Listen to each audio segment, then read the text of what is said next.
Welcome back to the Living in Alignment podcast, everybody. Hello. My name is Amy Starr Allen, and I'm excited to be here today with my beautiful guest, Ruth Klein. And she is just a joy. And she is the CEO of Expert Celebrity Branding. She's a brand visibility strategist and a master book coach. She's an author of 7 best-selling books, and she works with high-achieving entrepreneurs, coaches, sales professionals, and company founders.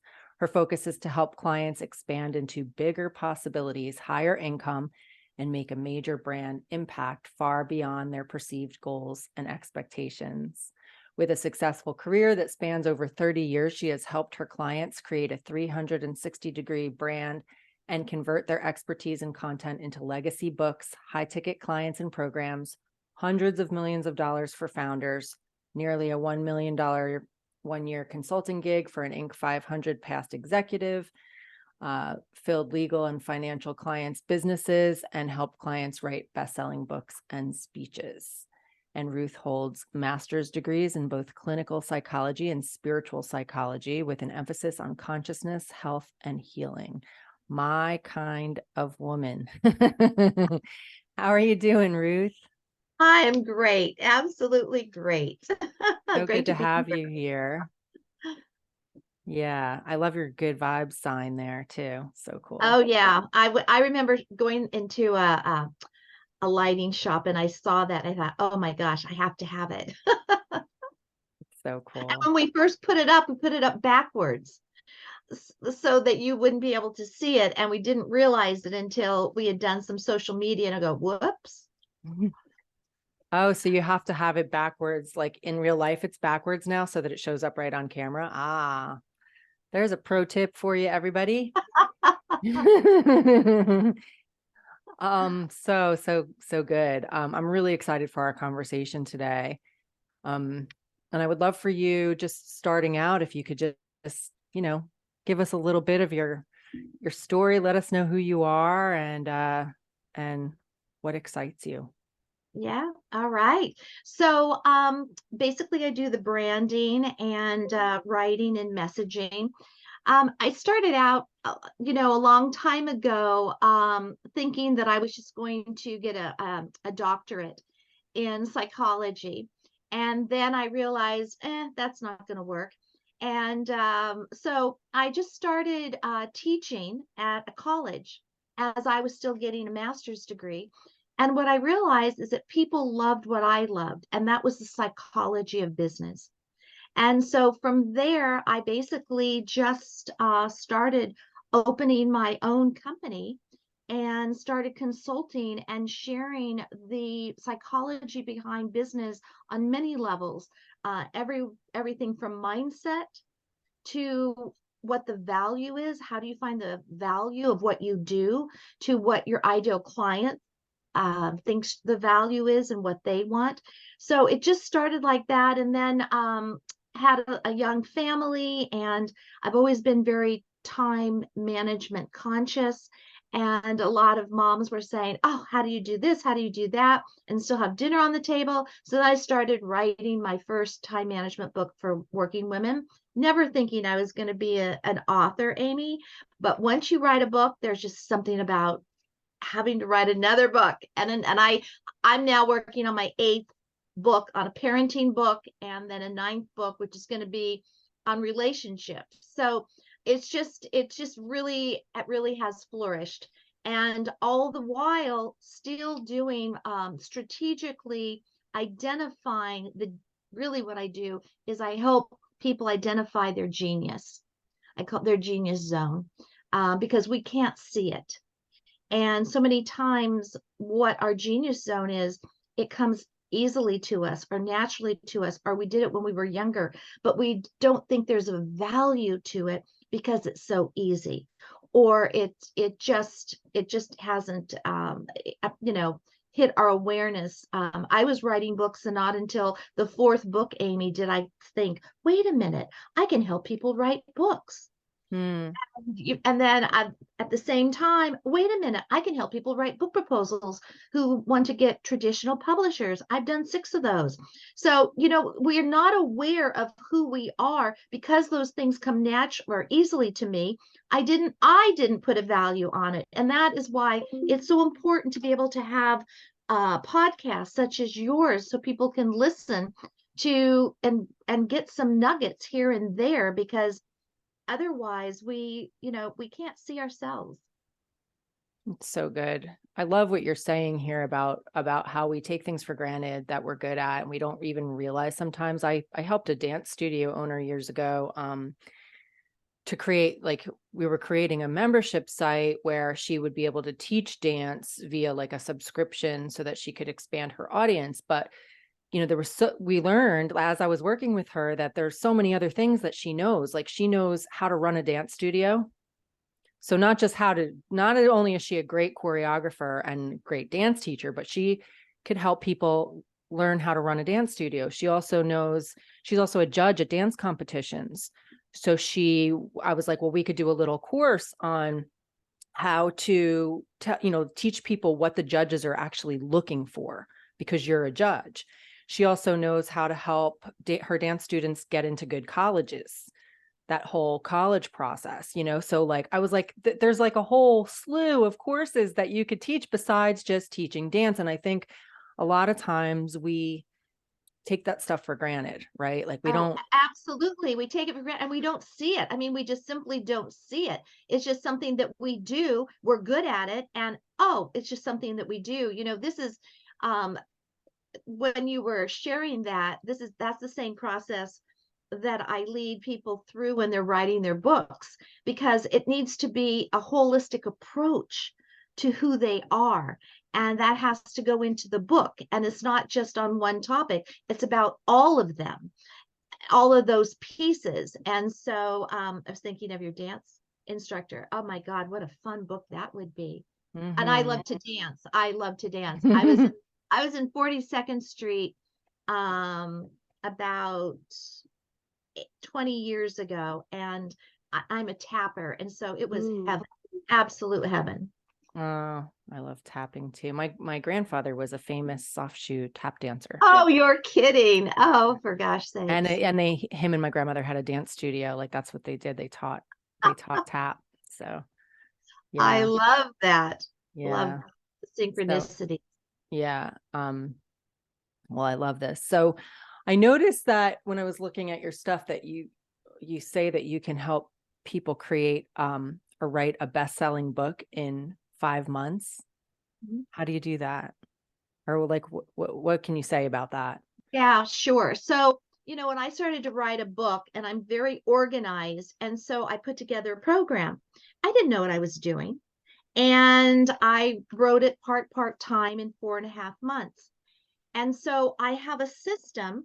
For example, I'll share a big step of that, and that is first identify approximately how many chapters you think you're going to have. And now most books are anywhere from 10 to 12 to 15. So at that time, most of my chapters are closer to 15 to 20. And my first book was 20. And so I figured, okay, this is first when I first started, I have young kids, life happens, I work. And so I didn't know, but I figured it would take me 2 writing sessions, not full days, but 2 writing sessions to write a chapter. And that brings it up to 40. And then an additional 20 days for life happens. So I basically randomly took my calendar and I X'd off 60 writing sessions. And one of the things that we as writers must do is we have to pre-plan when we're going to write. Now, you might think, yeah, but that takes the creativity out of it. No, it doesn't. Because the way that these are nonfiction books, the way that I've presented the chapters, the working chapters to the clients, you don't just go down chapter 1, 2, 3, 4, 5. You look at the chapters, and I have them do some things as a couple of processes.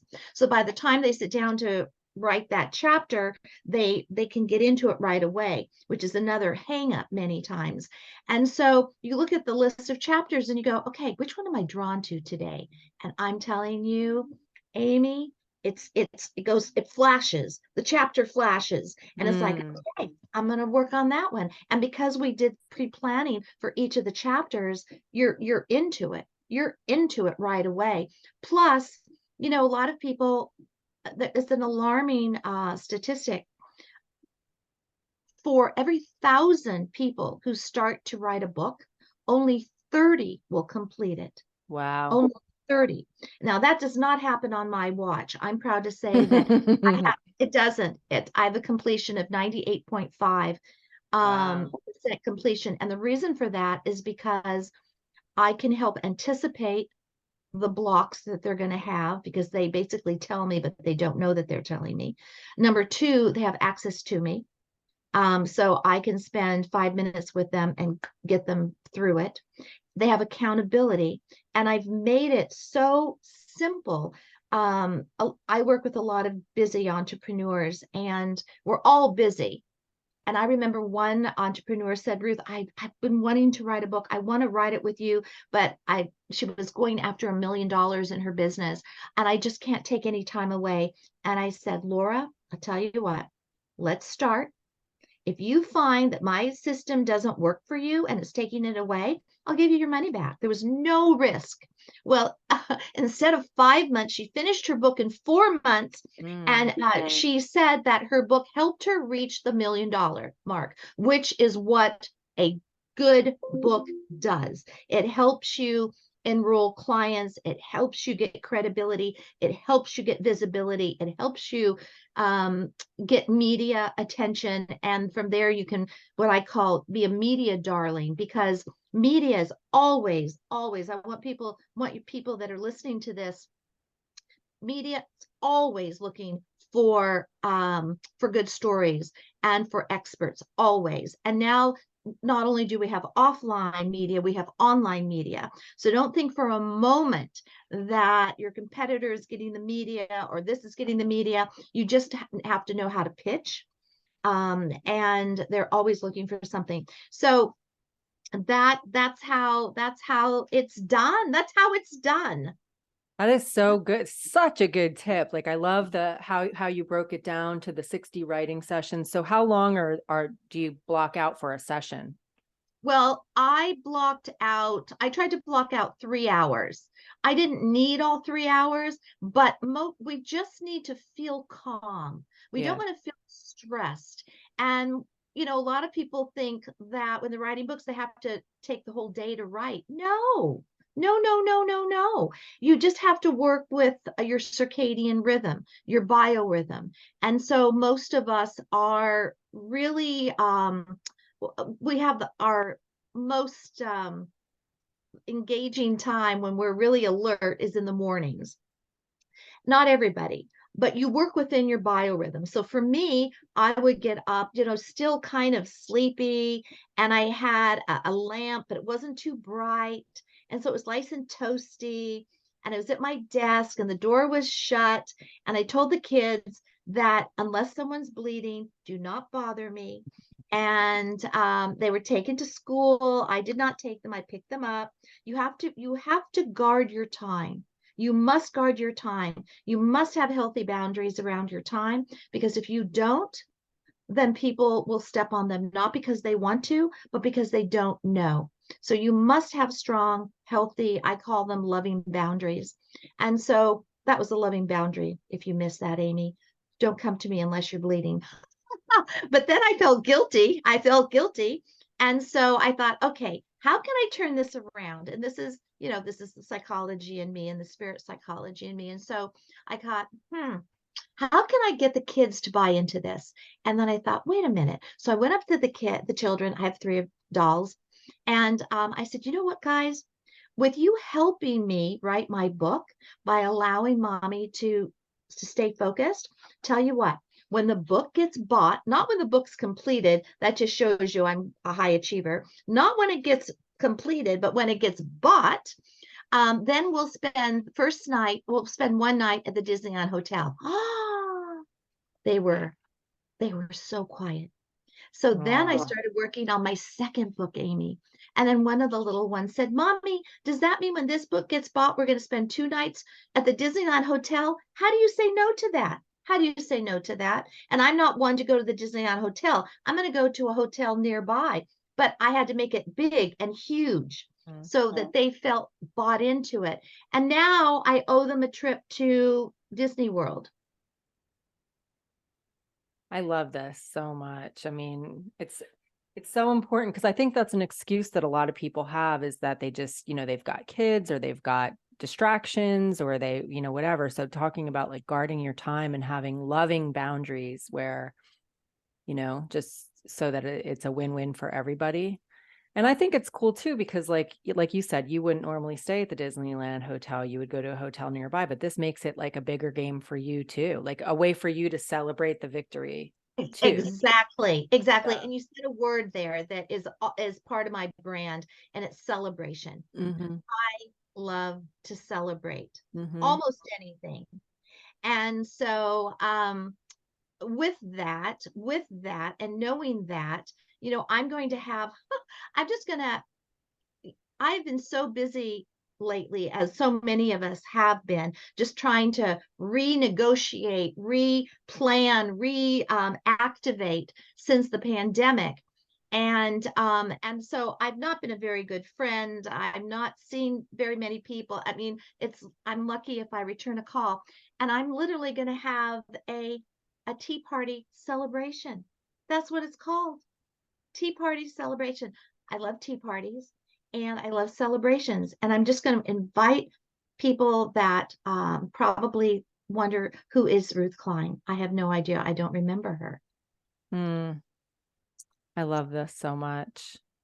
One just to backtrack for 1 second, one thing that I wanted to touch on, maybe ask about is how you were talking about how, and I love this too, because like I said, I've written a book and I want to write another one, and I've kind of like made a list of chapters, but it feels overwhelming. So the way that you were talking about breaking it down really speaks to me. And one of the things I love that you said, because I'm all about intuition, is not having to go in order.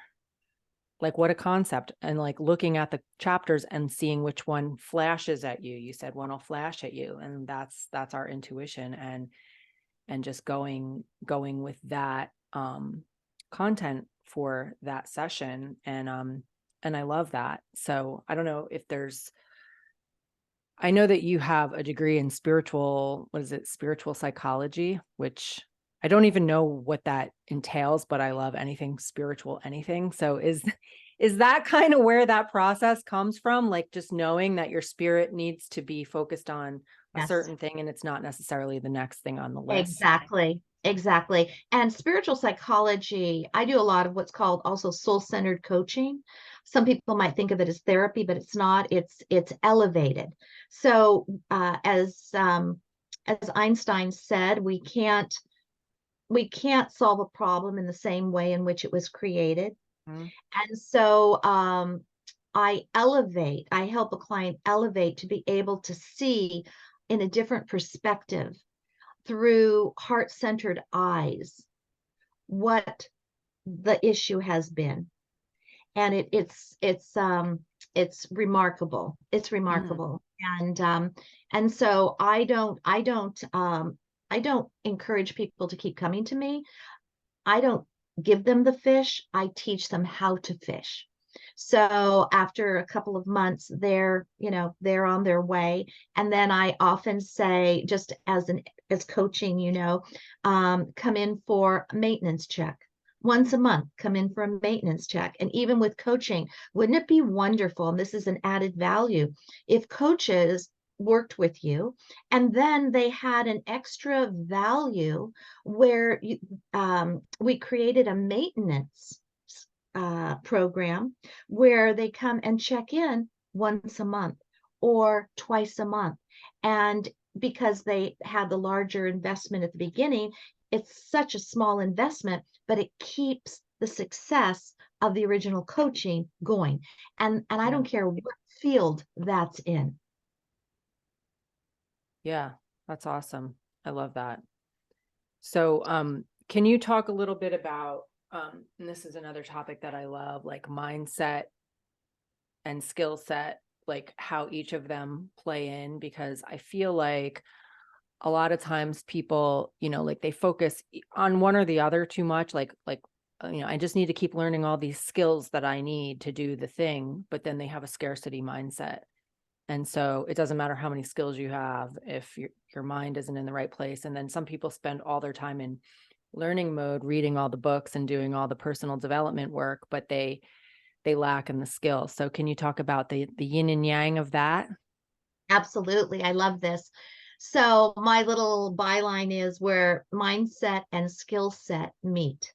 Mm, So when I work with a client, it's a path, and the mindset has to be even with the skill set. Because if the mindset is ahead of the skill set, you're going to be terribly frustrated. And if the skill set is ahead of the mindset, you're going to be terribly frustrated and mm, overwhelmed. And so, in terms of mindset, as you know, since you love this, the mindset to get to $100,000 a year is different than the mindset required for 500,000, and again, different than the mindset required for $1 million. Because if you start with the mindset of $1 million, most people will turn off. They can't relate. So right. you have to make sure that the mindset fits the person and their personality, and identify if it's an abundant mindset or a scarcity mindset. And so, which you would, to your point. So the most important thing that I start out with, that I want to share with your listeners, and that is your value. This is where we fall short when it comes to the scarcity or the mindset. These are the limitations. It's interesting. It's so interesting. I love synchronicity. Just this morning, I did a pocket coaching, Amy, on are you perjuring yourself? And I had just been watching the TV series, which is phenomenal, Suits. And the Wall Street Journal last week said that that was the number one streaming show last month. And that's been around for like 10, 12 years. So Mm, I just found that to be interesting. But, it's a legal drama. And the attorneys are always saying, you're going to get on the stand, you're going to have to be honest, otherwise you're going to perjure yourself. And then I thought, how many times do we perjure ourselves when we say that we can't do something, or when we feel we're a fraud, or when we think that we're not good enough or smart enough? That to me is self perjury. That's not being honest with yourself. And so it all, with me, the mindset starts with value.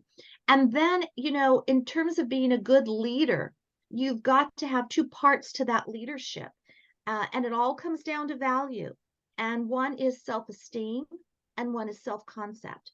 And so I've had a nonprofit for 22 years called the self esteem it's a nonprofit council. And I now have Universal Mom, which helps children and teens uncover their talents through the art of writing, so that they can start to see their self esteem, build that up, and all of that. So it's the value is self esteem, is you have a right just because you've been born and you're perfect the way you are. And then the self concept or self confidence is the competency level you feel in your job, or as a mom, or as whatever. And so that's where I start on value. Because if we don't value ourselves, we're not going to value what we do. And if we don't value what we do, we're not going to value our programs and services. And it comes across. And so that's the first part that needs to be worked on. The skill set piece is much easier to build than the mindset piece, I believe. And so, and even with the abundant mindset, sometimes with the abundant mindset, um, it might not, there's such an abundance, which is a good thing. They, they forget that there's a skill set involved, because their abundant mindset they feel is enough, and it's Mhm. a lot, but they also need that skill set. And so when you find yourself taking every class, more coaching, all of that, it's a value. It's a lack of value, I find. It doesn't have to be, but predominantly I have observed that. So that kind of opens you up to, oh, good, it's time to talk to someone. It's time to be coached. It's time to look at pieces that I haven't turned over for a long time and clean it out. And that's where the psychology, clinical and the spiritual psychology come together so beautifully. Hmm. I love this because I feel like we all have limiting beliefs. It's like imposter syndrome, right? Like we feel like we're a fraud, like you said. Like, who am I to teach this, or who am I to make this video or write this book or whatever it is? And that gets in our way, no matter how many skills we have. I feel That's like we all have that, right?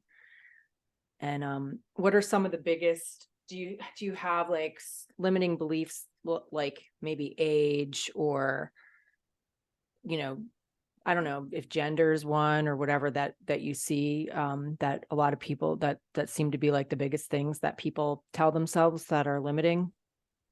Well, certainly age. Another one is judgment. Mm. So, my most recent book, Generation Why Not, hits upon this. And my curiosity was, why is it that some people are very successful, lose everything, and then come back, Mm. and some people don't? What is that? And Hmm. so I went out with that hypothesis. It's finding out what that is. And what I realized, I interviewed the real Jerry Maguire, Lee Steinberg. I interviewed an 83-year-old man who wrote 4 books in as many years. I interviewed one severely autistic young man and another autistic young man who always wanted to be an actor, and he was going to be getting a $3 million contract, his mom said, for a TV show. And the severely autistic young man, whom I love, um, speaks with a machine to the United Nations and has a job. And it's just, why is that? What is it? Is Hmm. it money? Is it age? Is it what?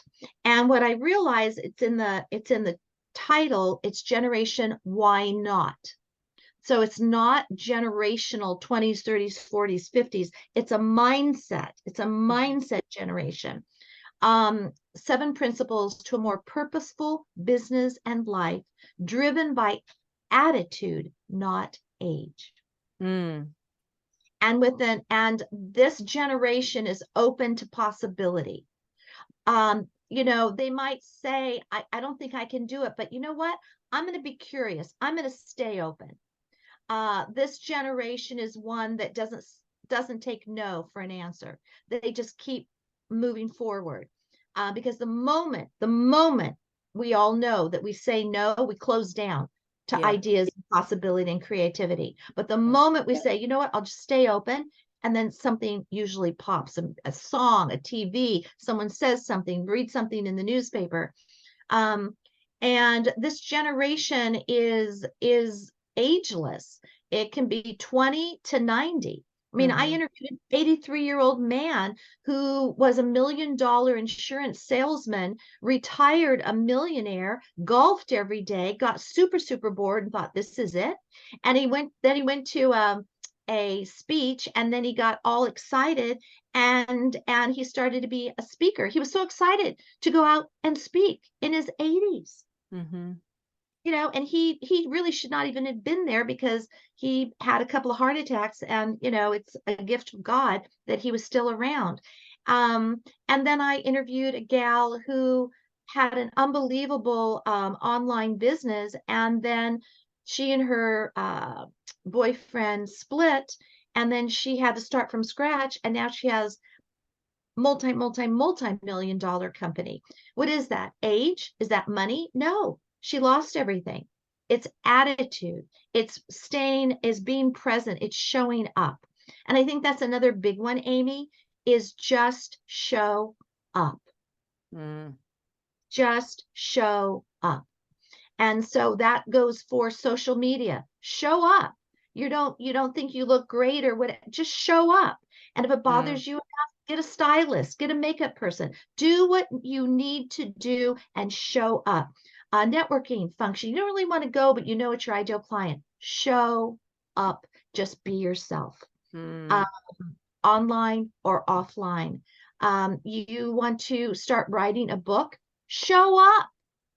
Put those dates on your calendar. Show up for yourself.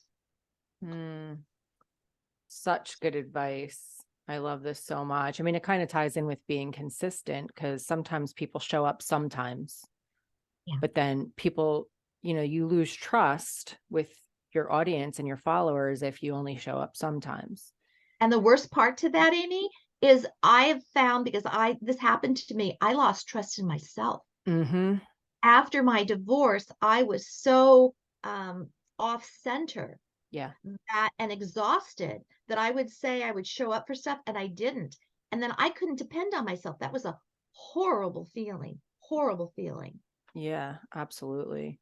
Well, I love what you're saying too about how you kind of studied like why some people are kind of unstoppable and others aren't. Like when I think about like even people that like, lose their son or daughter in a drive-by shooting, and some people in a situation like that would shrivel up into a ball and like give up on life, and other people go out and become, and they write books and they speak and they create support groups and they use it as like a sense of purpose. And we see it all the Yeah. time. I mean, I saw a guy speak on stage at an event that I went to years ago who was, well, I still remember his name. He was born without arms and legs. Yes. And he like Yes. climbed up onto a chair, and it was like, he talked about not having excuses, right? Like he went on to become like a fighter, like a fight club fighter. I forget the, what it's called, the fighting, professional fighting without arms and legs.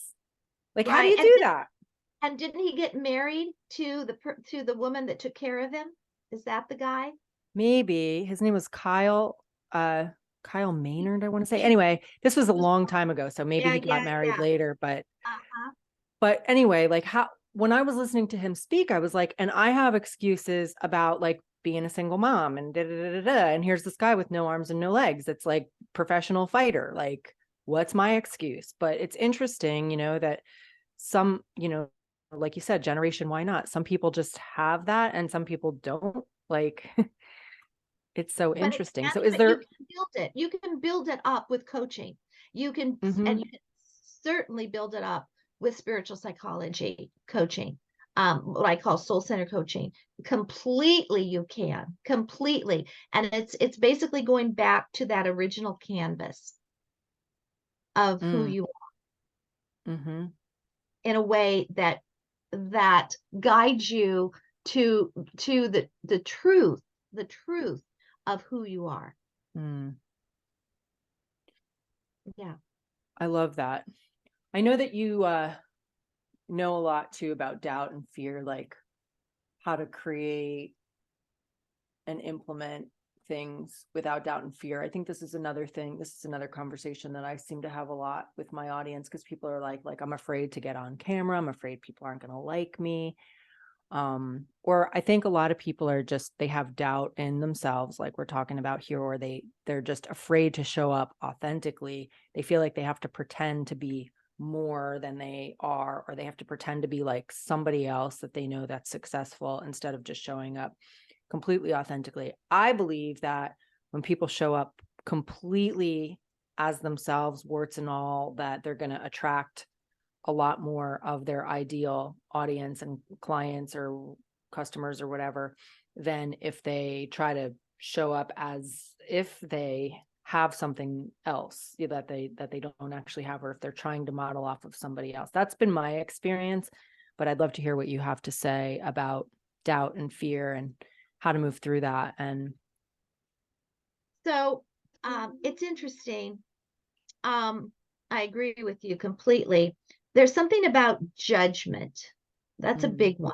Mm-hmm. What you're talking about, I don't want to be judged how I look, or I may something wrong, or I may say something that someone doesn't like. That's the truth these days. But the judgment of the judgment we think coming from others is really our own judgment about ourselves. Mm. And that's a hard one to swallow for a lot of people, but I find that it's very accurate. So if I feel that, I'm going to go to a function and I won't know anybody and I'll kind of feel like a wallflower. That's really how I feel about myself versus coming from the other person. Mm-hmm. When someone is super critical of other people, chances are they're very super critical of themselves. Mm-hmm. Um, this is how a lot of wars start. This is how a lot of problems exist, is that judgment piece, when instead of that old thing, you point your finger at someone, you've got three more pointing back at you. That's how we have to think of judgment. Every time we judge someone, it's really, we're judging ourselves. It's really how we feel about ourselves. That's number one. The doubts, that has to do, doubting has to do with that self-esteem piece. It goes even further and more dangerously and more expensively when we can't make decisions. I've been around very, very smart people who just can't make a decision because they don't want to be wrong. And one of the one of the 100 multi-million dollar founders, unicorns, I interviewed also in Generation Why Not, he said something I'll never forget. And he goes, you have to make decisions. One of the most important things in business when you're running a business is to make decisions quickly. And that way, if you find that the decision is wrong or you want to change it, you have a good way out usually. But if you wait and wait and wait and you make the decision, you have no time to repair it. And I've never forgotten that. I've never forgotten that. And so good leaders for ourselves, as well as our families, as well as our business, we need to make decisions. We know more than we think we know, but we have this fear. Well, what if? What if? What if? And you might find that if you say what if enough, that's anxiety producing. And if you find yourself more anxious today than ever, are you thinking, what if that happens? What if this happens? What if that happens? It's what I call futurizing.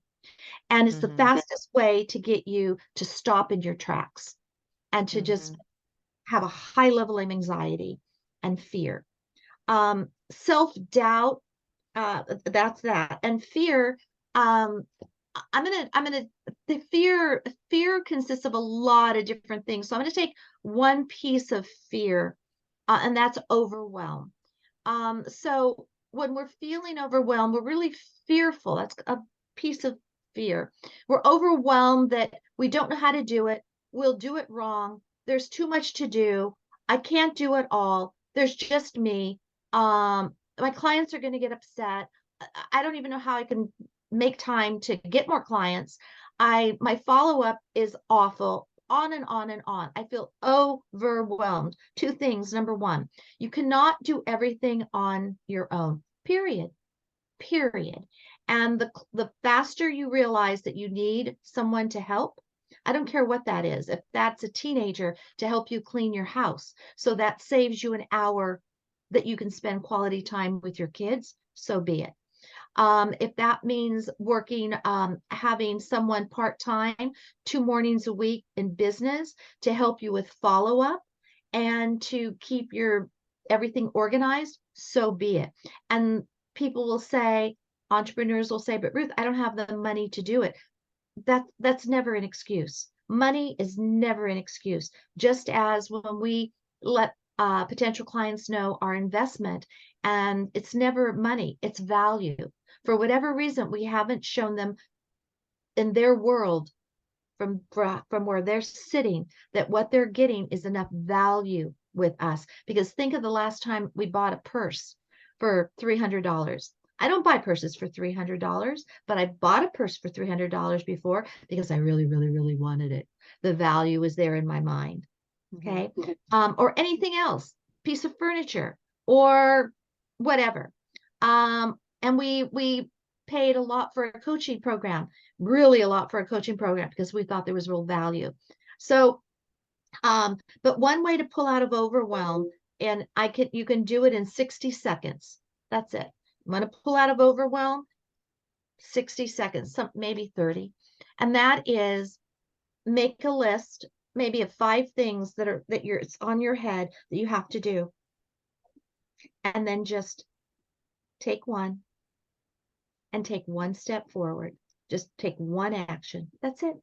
That's just one action, because the moment you get into motion, the moment you get into action, your anxiety level goes down. It's sitting and getting jittery and obsessing and saying the same words that starts this tumultuous obsessive thinking.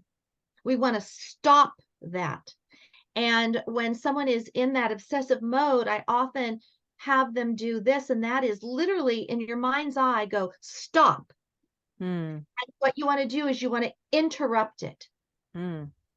Because if you don't interrupt it, it goes faster. It's like going down a hill, and it's faster and faster and faster and faster and faster. And then by 10 a.m., you have a headache, or your neck is bothering, or your lower back is bothering you. That's all stress. And a lot of our stress is either time-induced or fear-induced. Wow. You just dropped so many nuggets right there. I love how when you were talking about the what if thing, it reminded me of how like worrying is like praying for things that we don't want, number one, but also a lot of the time we spend worrying about all of those what ifs is worrying about things that never actually end up happening. Yes. It's very high. It's very high. I was having this conversation with my oldest son, and he was saying, Mom, got to stay alert to stuff that you don't know what's going to happen. I go, no, David. I said 97.5%, 98% of the things we worry about never come to fruition. So we need to keep our calm and our wits about us, so that when we're blindsided to something, we can handle it. Because we will be blindsided.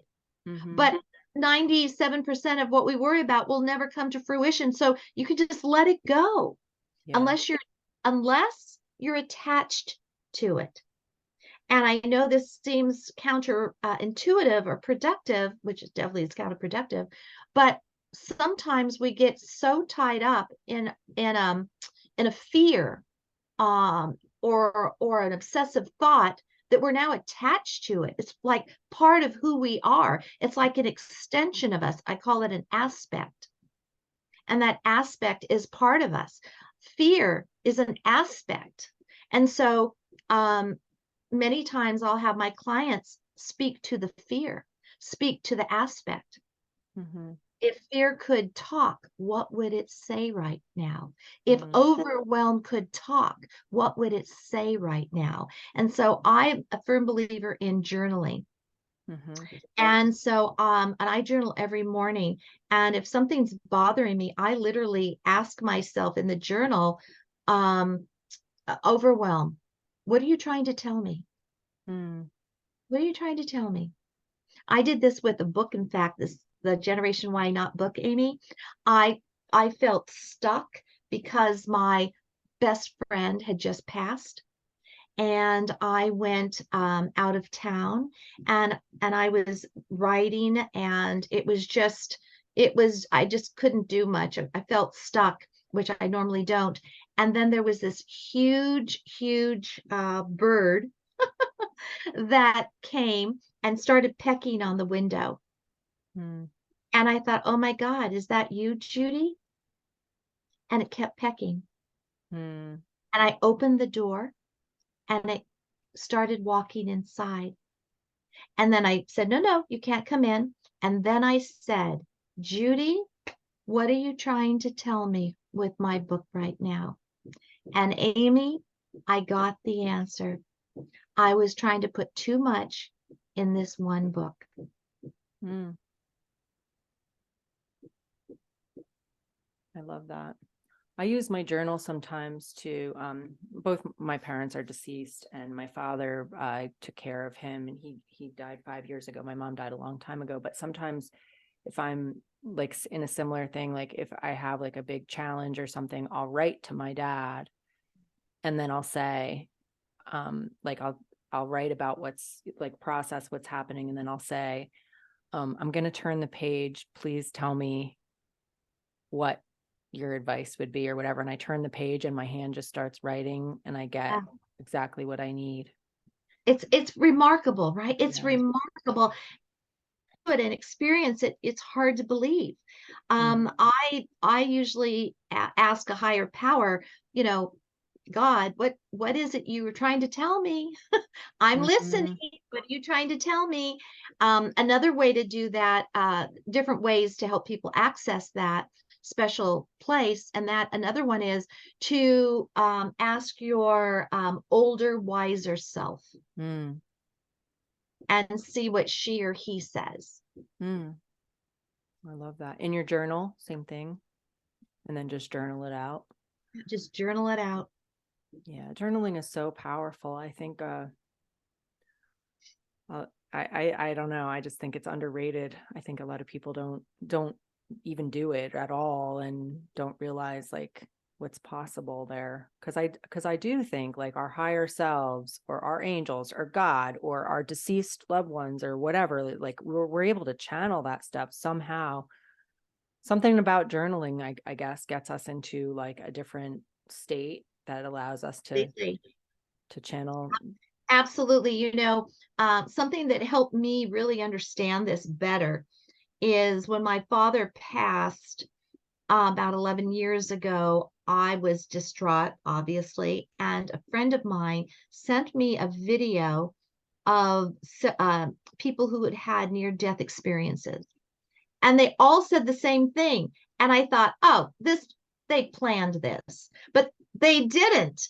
And so when someone is on the operating table and they've just died or wherever they are, they usually they lift up, and they can see down, and they can Yeah. hear everything, they can Yeah. see everyone. What is that? Yeah. So is that reality more real than this reality that we can touch and Mhm. feel and hear?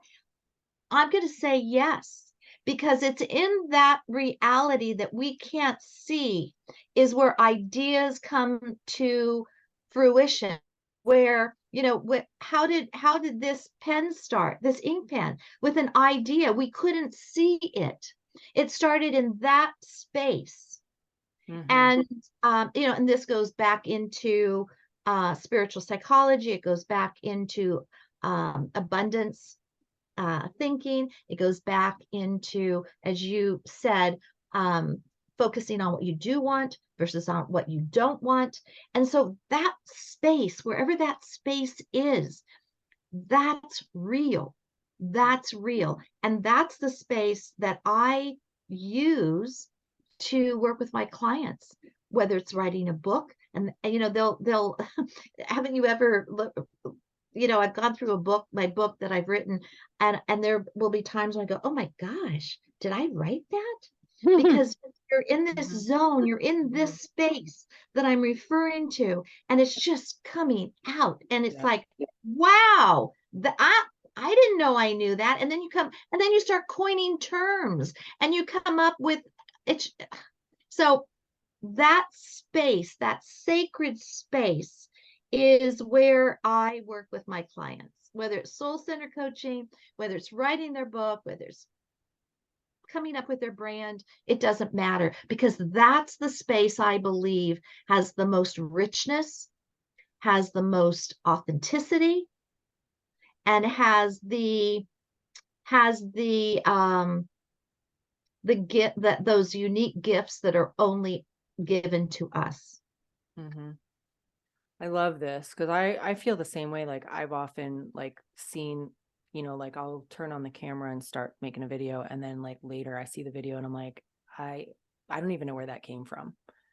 And it's one of the reasons why, like, I'm a big believer. This is just me. I'm not saying everybody needs to Yes, do this, but I don't like scripting, and I don't ever do another take of the video because I feel like if I watch a video and I'm like, well, I don't like how I was sitting. I don't like how my hair looks. And I try to redo it, then I'm in my head. I'm no longer like in my heart, yes, and I'm yes, like trying to sit differently. I'm trying to think about what I forgot to say that I need to remember to say this time. Like it's not coming from just like downloaded anymore. Like it's coming from my head. And so I always try to just go with the first take because that's where it's just channeled from somewhere. Like I'm like, right. I don't know where this wisdom is coming from, but it's just coming. Yes, And that's just it. And that's that space, Amy. mhm, That's that space. And so, not everyone's able to get there on their own. mhm, And so that's, and it's just it's very special. I hear you 100%. mhm. Yeah, it is. Mhm. One more thing I want to ask you about, because I know we're getting towards the end here, but I know that you know a lot about avoiding burnout by focusing on being instead of doing. And I don't know if that has to do with along the lines of what we're talking about here. Like instead of forcing things, we're just, I don't know. I'd like to hear what you have to say about that Right. topic. So we are a being person, not, but we tend to just do a lot. And with the freneticism that's happening now, it's always been frenetic in business, but now it's ridiculous. And we don't have a chance to breathe. We don't Mm, take time to pause. And it's in that pause, it's in that breath that we can create something new. I often think of Warren Buffett, one of the most financially successful business people around. And he's not a doer, he's a beer. mhm, He sits and he reads and he thinks. He mhm, sits, he reads, and he thinks. And the best inventions were found when people were being instead of doing. mhm, Something that they thought of in the shower. When I go for a walk, oh my gosh, I call them divinely gifted downloads. mhm, And I just get all these downloads. mhm, We all get downloads, but when we're frenetic and we're so worried and nervous and feel overwhelmed and anxious and busy and going from meeting to meeting or doing to doing, we lose a lot. We lose a lot of our creativity. We lose a lot of who we are, and we definitely lose our time, our life, because our life is made up of time mhm, and energy. That's it. And so, why is it, we've often heard this, why is it everyone has 24 hours a day, and yet some people can get so much done? I'm surprised at how much I can get done, but it's only because I journal first thing in the morning.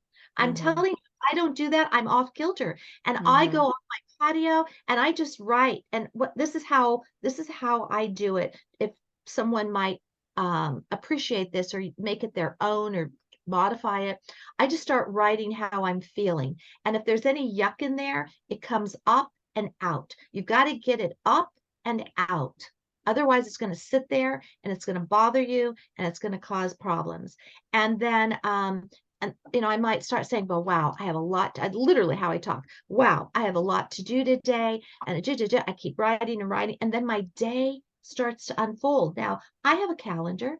I have times and everything. I have a to-do list, but it's an updated to-do list. It's an updated to-do list with creativity. One of the best things you can do at night, because your subconscious is so powerful, you're so powerful, and that is, let's say that you want to come up with the title of a book and you don't know what it is. Don't obsess over it. Or let's say you need to make a decision. Don't obsess over it. Before you go to bed, right before you go to bed, ask what would be a great title for my book? And then leave it alone. Mm, What would be the best decision I can make between these two coaches? And leave it alone. We're so powerful, and our subconscious listens to everything we say and think. And so might as well utilize that space.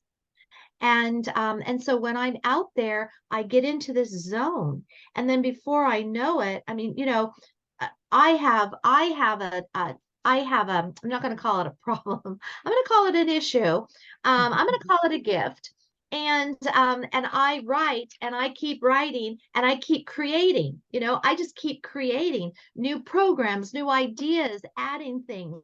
And so I write it down and then I have to put it into the right folder so that when I'm ready for that particular class or client or program or speech, I can pull it so I can let it go.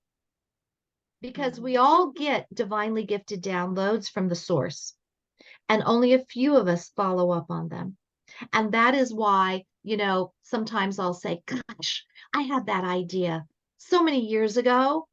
Yeah, you had the idea. Some other people had the idea, but they followed up and you didn't. Right.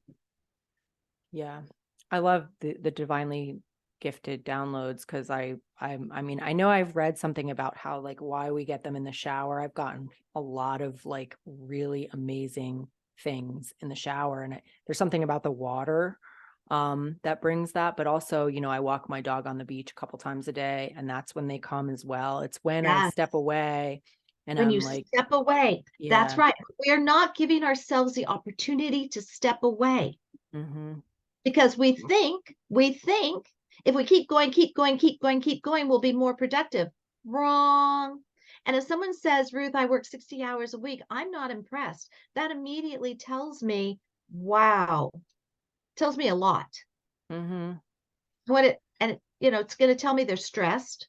They don't have quality time for themselves or people they love.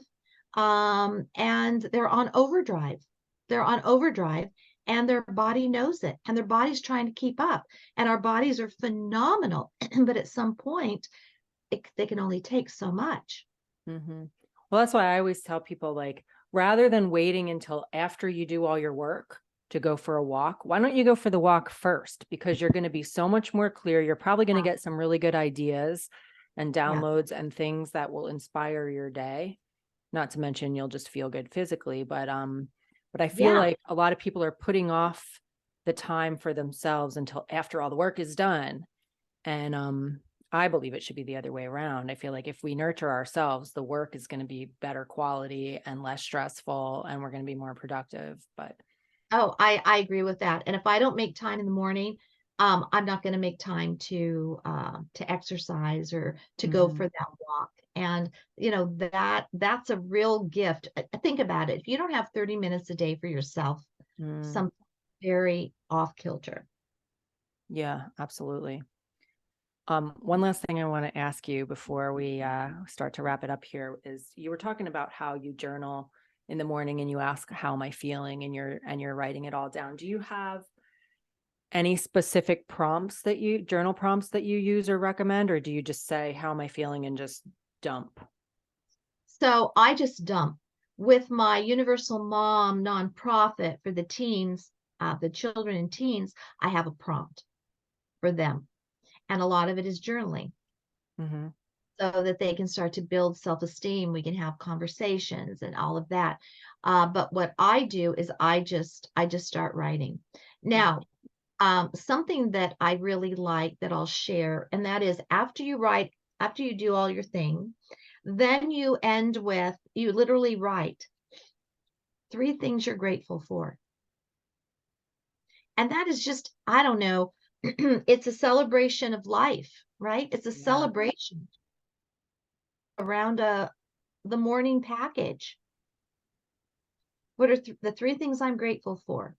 Mm, And then there are other prompts depending, I'll give clients, I almost always give clients homework that includes journaling. And for them, I give them specific prompts. I love it. Yeah. Yeah, I know gratitude is such a powerful thing, a powerful tool that is also underutilized, but I love how you refer to it as a celebration of life. It really, really speaks to me. Like I find I'm going through like some really huge challenges in my life right now. Like I choke up just thinking about about it. And what has gotten me through each day is finding things to be grateful for.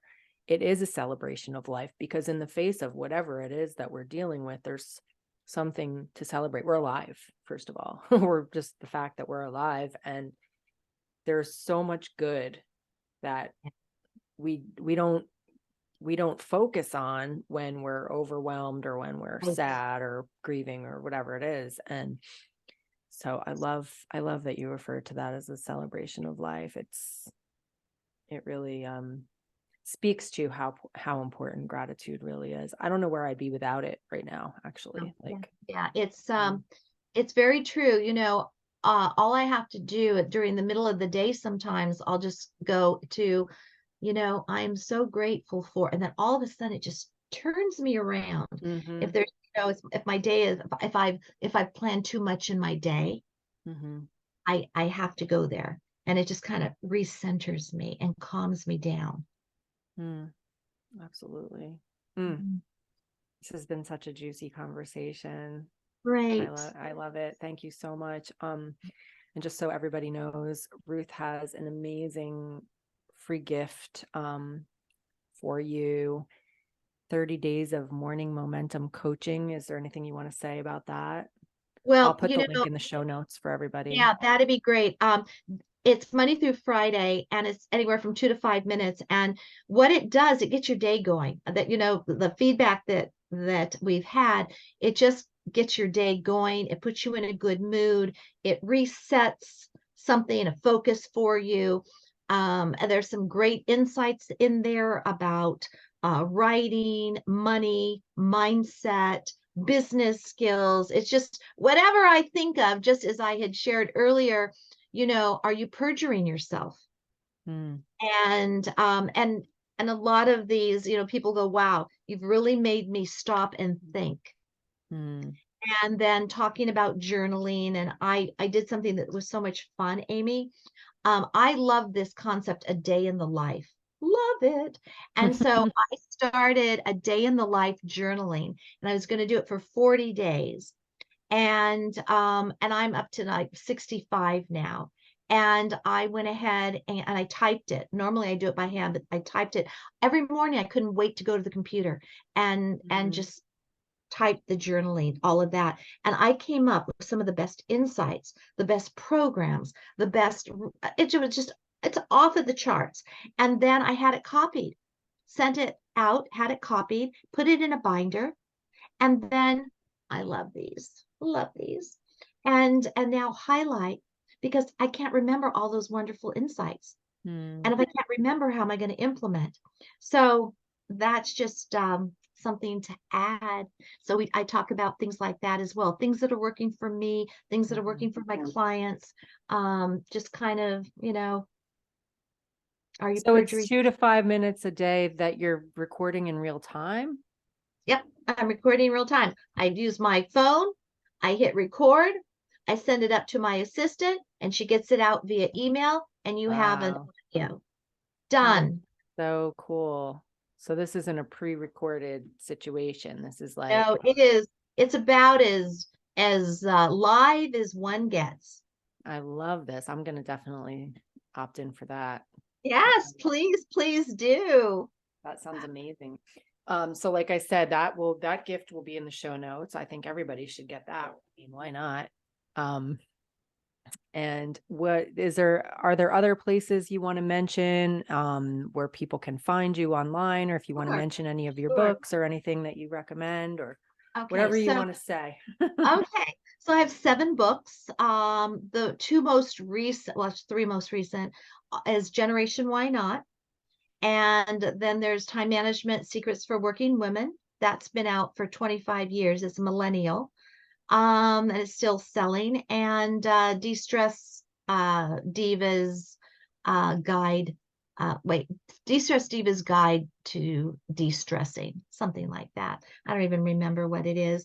You can reach me on my website. And it tells a little bit more about what I do, ruthklein.com. And Klein is Klein, ruthklein.com. Love to connect with you on Instagram, ruth.com. Excuse me, ruth.klein. I'm on TikTok as the Momentum Guru.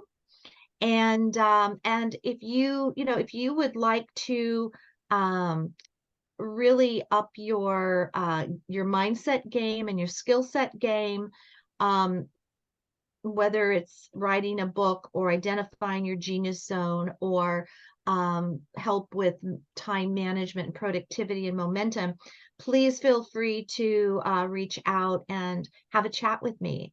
And it's chat with ruthklein.com. I love that.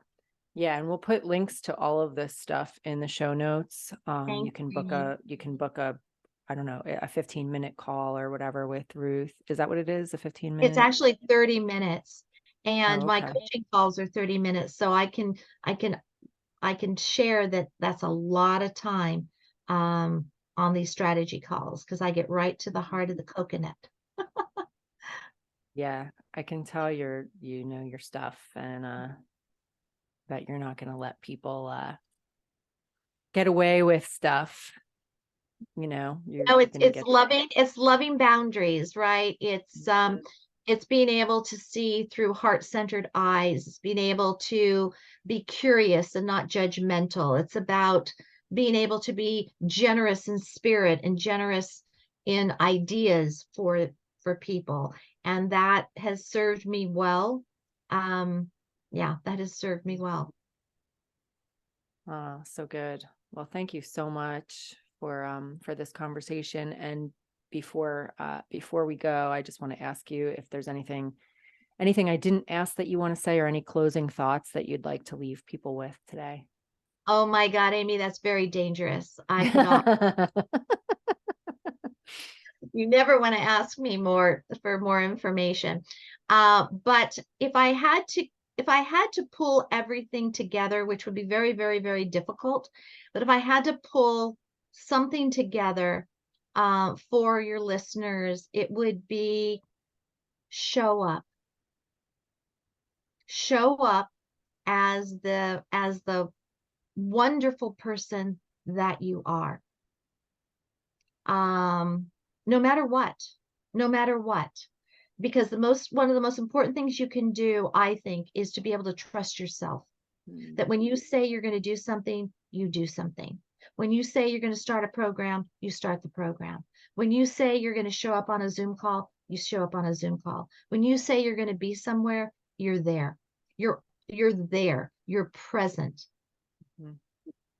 And I guess the second thing I would say is if your business or your life is not looking the way you want it to, if it's not feeling the way you want it to, then that doesn't mean there's anything wrong. It's just your spirit's way of saying, knock knock, hello, um, let's get some help and Mm, make this work. That's all it says. It's not you're doing anything wrong. It's not you're a bad person. We need to get those words out of our vocabulary because those are nothing but judgy words that we judge ourselves. It's really about, hello, I think it's time to get some feedback. I think it's time to get some coaching. I think it's time to talk to someone. That's all it means. mm. Well, and that's part of showing up, is being willing to show up in front of a coach and say, I need help. Yeah, exactly. Absolutely. Yeah, I love that. I have that in big letters that I wrote down from earlier when you were talking about it. Just show up. And that's, if everybody did that, we'd all be a lot further along than where we are, right? That's what We one of the really things that we don't do enough is just show up. So thank you so much for that. Great closing thoughts. And it's been awesome to have you on here. And I hope everybody goes and books a call with Ruth and gets her free gift and visits her in all the places. I can't wait to check out your TikTok. I love TikTok. I'm sure you're fun on TikTok. So thank you so much, Ruth. This Thanks, was everybody. great. Thank Yeah, you, Amy. This was fun. This was yeah, fun. it was fun. Thank you, everybody, for listening. And we will see you next time on the next episode. Bye for now.